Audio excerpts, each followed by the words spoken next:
Hello friends, आज मैं आपको कुछ महत्वपूर्ण प्रश्न बताऊंगी जो कि सीटेट, एमपी टेट या अदर टेट के लिए बेहद महत्वपूर्ण होंगे। तो मैं समय को ध्यान में रखते हुए वीडियो को स्टार्ट करती हूं।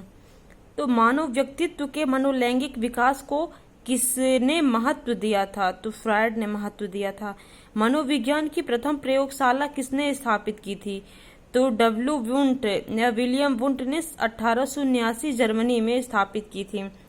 गेस्टाल्ट मनोविज्ञान की आधारशिला किसने रखी थी? तो मैक्स वर्दीमर ने रखी थी। संघनन सिद्धांत किससे संबंधित है? ये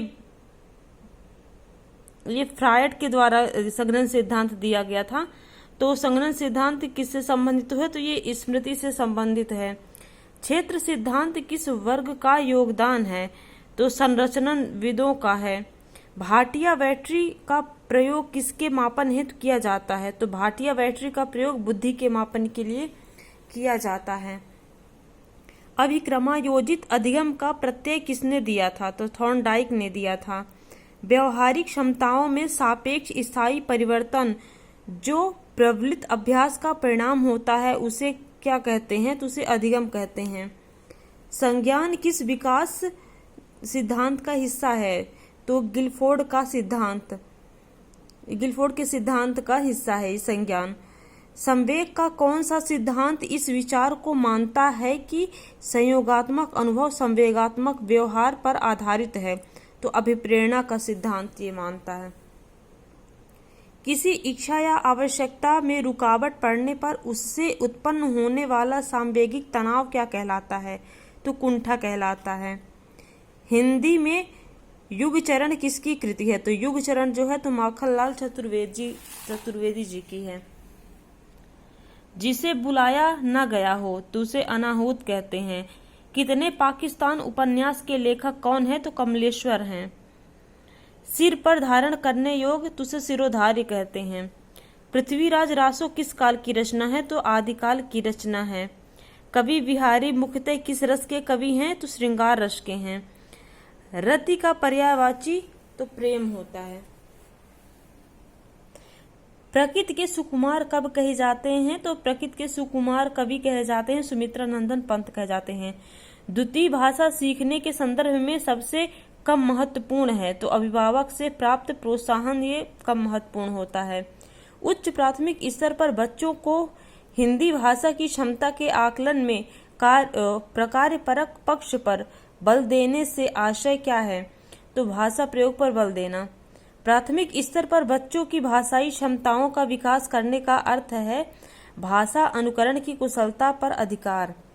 बहुभाषिक एवं बहुसांस्कृतिक कक्षा में तो बच्चों की मातृभाषा को समुचित सम्मान स्थान देते हुए मातृभाषा से भी परिचय कराना चाहिए। भाषा सीखने की कौन सी विधि मातृभाषा को मध्यस्थ बनाए बिना दूसरी भाषा को सीखने में सहायक होती है? तो वो प्रत्यक्ष विधि होती है। भाषा सीखने में मातृभाषा का व्याघात तो आंशिक रूप से होता है।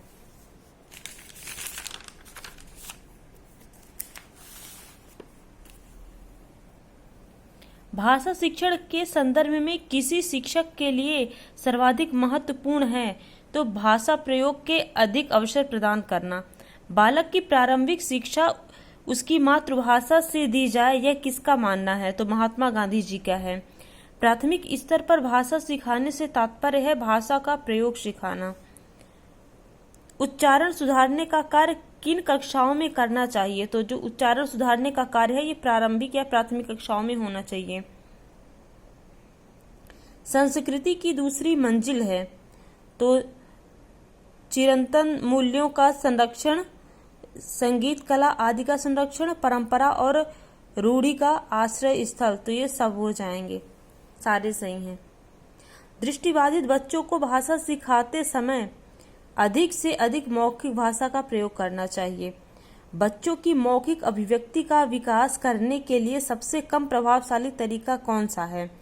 तो व्याकरण आधारित संरचना अभ्यास या अपने अनुभवों का वर्णन, बातचीत करना, संवाद अदायगी। तो इसमें व्याकरण आधारित संरचना का अभ्यास ये सही हो जाएगा। वाणी और लेखन में मूल अंतर यह है कि लिखित भाषा अचेतन स्तर पर देखी जाती है और कालबद्ध होती है। बस फ्रेंड्स, आज इतना ही।